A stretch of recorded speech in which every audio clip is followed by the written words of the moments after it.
Hey you guys, this is FD with the presentation on the presidency, one of the main institutions of our government. Alright, the President's Club. Who is in the President's Club? Okay, Americans want a president who is powerful and who can do a good job. And these five here were pretty powerful presidents, I would say. Washington, Jefferson, Lincoln, Roosevelt, and Kennedy. You know, with Washington, he had to create his own first cabinet. Jefferson had to expand the powers of the Constitution with the Louisiana Purchase. Lincoln, Civil War, we know all that. Roosevelt, wow, he had an incredible presidency, lots to deal with the Great Depression and World War II. Kennedy dealing with the Cold War, Bay of Pigs, Cuban Missile Crisis. But at the same time, they don't want the president to get too powerful since we are individualistic and skeptical of authority. However, the president has developed numerous roles since the founding of our country. In this presentation, I'm going to talk about the different roles of the president, and hopefully it will be a refresher course from civics. Alright, this picture up at the top, you'll see former presidents and our current president, but Bill Clinton is not in there. He should be in there. He's cut off, and unfortunately so. But anyway, down here at the bottom I put the stress of the job has led to past presidents creating a fraternity for support regardless of party. Okay, the presidents, who are they? Alright, see if I can get this a little bigger. Not so much. Okay. Alright, we've got Reagan. He was our 80s president and Republican, and some of the things that he had to deal with was major tax cuts and dealing with the super conservative coalition in Congress. Even though he was a Republican, he was not as conservative as some of these others. Okay. George Bush, our next president, also a Republican, and you'll see his credentials here. He was director of the CIA, lots of political experience, some stuff he had to deal with, not mainly stuff, I would say, but he had to deal with the Gulf War, and that was a very short-lived war, but it did assert his power. Alright, now we've got Bill Clinton, Democrat. He was governor of Arkansas. He was the, typical politician, could talk to everybody on every level apparently, and during his administration lots of stuff is going on as well, more centralized relationship between the president and Congress. There was obviously a scandal, the Monica Lewinsky scandal, that I know you've heard about, and then we've got George Herbert Walker Bush's son, George W. Bush, and what his experience was. He was governor, another son of a president. Can you think of any other presidents that had their son elected as well? Let me know in class that you watched this and you can come up with the answer. Alright, and what was going on during his presidency? I think, as you know, he launched the war on terrorism, and the Department of Homeland Security was created as a response to 9/11. Alright, here are the different 7 roles of the presidency. Alright, we're going to start out with Chief of State. And with Chief of State,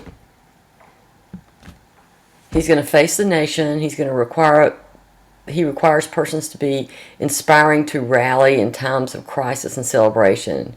Secondly, Chief Executive. We know the executive branch is in charge of enforcing the laws, and so that will be the main priority on that.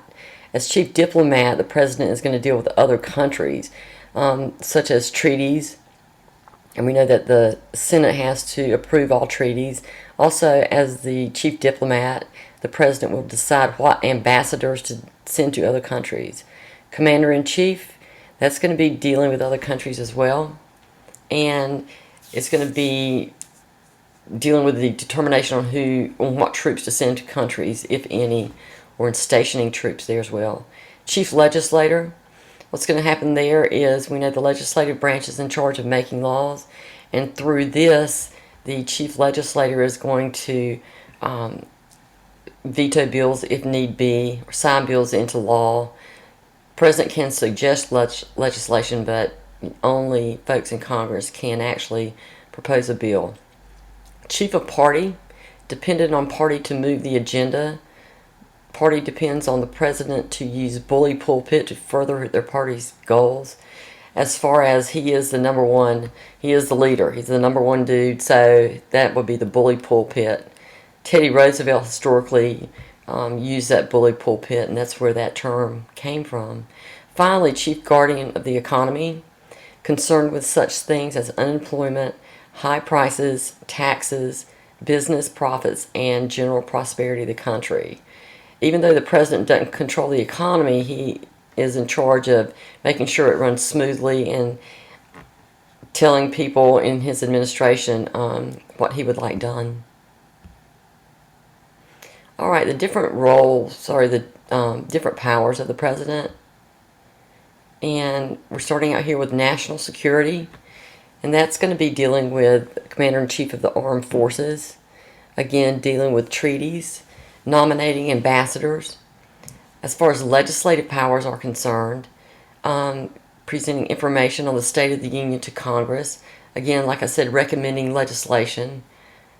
The President also has the power to adjourn Congress if the House and Senate can't agree on adjournment. And vetoed legislation also falls in there. Administrative powers. It's in the executive branch, Article 2, to take care that the laws be faithfully executed. And so the president has the power to nominate officials as provided for by Congress and with the agreement of a majority of the Senate. And finally, judicial powers. That deals with granting reprieves and pardons, and also appointing judges. Okay, the president is also chief legislator. President's chief modern way to influence lawmaking is through the State of the Union speech. That's usually the last part of January, and the State of the Union speech is given to all of Congress, the Supreme Court there as well. If you see from the picture down here at the bottom, the Democrats are on one side, Republicans are on the other side. That's why they call it across the aisle. And so it is a constitutional requirement for the for the president to give this address. In the TV era, presidents used this outline legislative wish list as a tool to outline policy agenda and also to rally American public support. And then in the last State of the Union address, President Obama outlined his vision for college affordability. Okay, the use of veto power. The use of veto power, we know what a veto is to reject a bill. But while the president tries to work with Congress to get legislation through, a more negative strategy is called the veto threat. If the veto threat happens, then Congress is fairly likely to revise a bill if they don't think they can have the bill overridden. Some presidents that have done quite a few vetoes, if you look over here, we've got pocket vetoes and total vetoes. Eisenhower down to George W. Bush. Eisenhower had 73 regular vetoes. Let's look at all this. That's a lot. So the number of vetoes has gone down. Now it's more of the veto threat. So just take a moment to look through who vetoed how many bills. Okay, the president as chief legislator. The president usually gets what he wants passed through Congress. On the right side over here, this graphic, and you may need to take some more time to look at it. But what it is a graphic on the percentage of bills the president publicly supported that was passed through Congress. And we're starting in 93, ending in 08, 09. So on June the 29th, 2012, Congress passed to extend student loan rate, and that was 3.4%. This is pretty good. Okay, the West Wing. This is where all the stuff is happening. Alright, the growth of modern presidency expanded with the Civil War and the New Deal. FDR's domestic program that created a vast array of federal agencies. The number of people working in the West Wing is absolutely huge. So, some of the folks and organizations that are in there, we've got the VP, the cabinet, and the kitchen cabinet. Remember, well, you may not remember if you haven't had history yet, but Andrew Jackson had what he called his kitchen cabinet. They would hang out in the kitchen and discuss policy. We've got the EOP, that's the Executive Office of the President, and we'll talk more about that in another slide. And the main staff. You know, that would include Chief of Staff, all the way down to secretaries. Okay, let's talk about this inside the West Wing. The VP. Some people think that the Vice President and the President of the United States actually may be, you know, really good friends. Sometimes they are, sometimes not so much. As when FDR was President, the VP was Harry Truman, and Truman and FDR, supposedly they rarely talked about policy. Okay, the Vice President basically just waits for things to do. It used to be very obscure duties, like you could go to other countries and visit, that sort of thing. But more recently, Vice presidents have come up with agendas they want to promote, such as Cheney's War on Terror or Gore's Reinventing Government. Presently, Joe Biden, he was put in charge of monitoring the '09 federal stimulus and recovery effort for our economy, since we're such a horrible economy right now.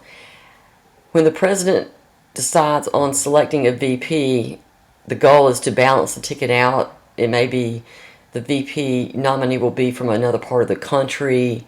It may be another religion.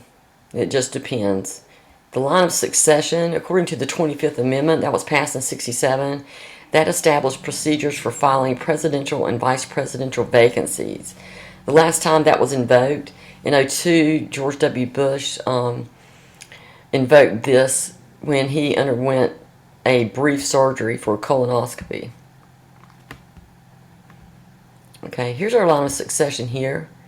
If you want to see, all this is who actually is next in line. Okay, the VP, Speaker of the House, President Pro Tem of the Senate, Secretary of State, all the way down. And these are in order, starting with the Secretary of State. These are in order of cabinet creation. Alright, inside the West Wing. Alright, here's a picture that we've got of the oval table. And those that are sitting closer to the president, it would be those that are higher up in the order of succession. So, State, Treasury, Attorney General, etc. Or all around here. Okay. Okay, the cabinet. It's not enumerated in the Constitution, but it was created by Washington because Washington realized he really needed assistance with this new country he had. So, as of right now, we've got 15 cabinet departments, and the leader of all the cabinets are called secretaries except for the Justice Department, and that's the Attorney General. A lot of them only stay one term.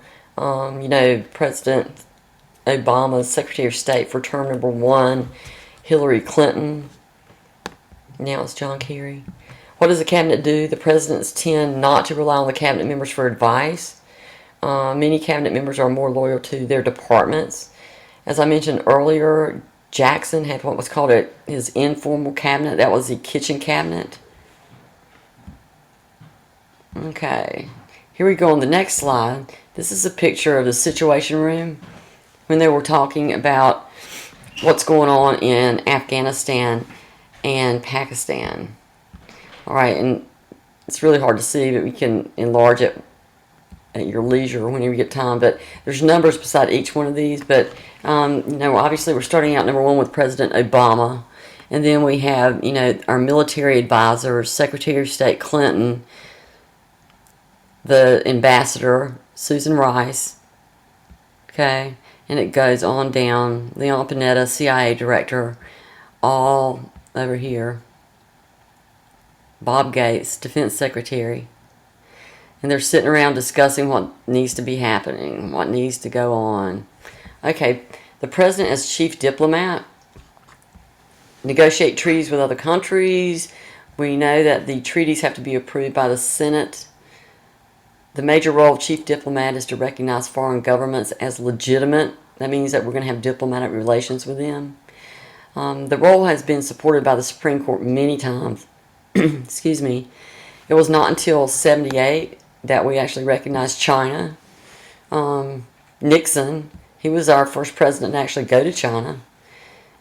And the president actually may negotiate for peace between other countries. President Teddy Roosevelt won a Nobel Peace Prize for doing this between Russia and Japan. All right. The War Powers Act, that was passed in 1973 in response to the Vietnam War. And basically it's saying that the president can send troops to another country for a limited amount of time. The president does not have the power to declare war. We know that's Congress. But, you know, the pros and cons of the War Powers Act, some say, yeah, absolutely it's constitutional because it deals with the balance of power. And also no official declaration of war since World War II. We had what was called the Korean conflict, the Vietnam conflict. It reflects the will of the people. And also it gives Congress a role in making and overseeing policy. Some say, no, it's not constitutional. It's clear that the president shouldn't send troops to another country. It's Congress's job. But then again, over here, Congress's role is clearly defined. And Congress approves, this is appropriations, that's spending money. And here, the Supreme Court has sided with the president's expanded power. So it's all about some checks and balances here. All right, almost done, guys. Come back here. Okay, expansion of presidential powers. That would be signing statements, and that would be our picture over here when President Bush is signing the Patriot Act, and then executive agreements. These are agreements between the United States and other countries. Once again, where am I going with this? Okay, executive agreements, international agreement made with the heads of foreign states. And they don't need Senate ratification, so an executive agreement is easier to get accomplished. And there are far more of these than actual treaties in history. So that's an executive agreement. They do not require Senate approval.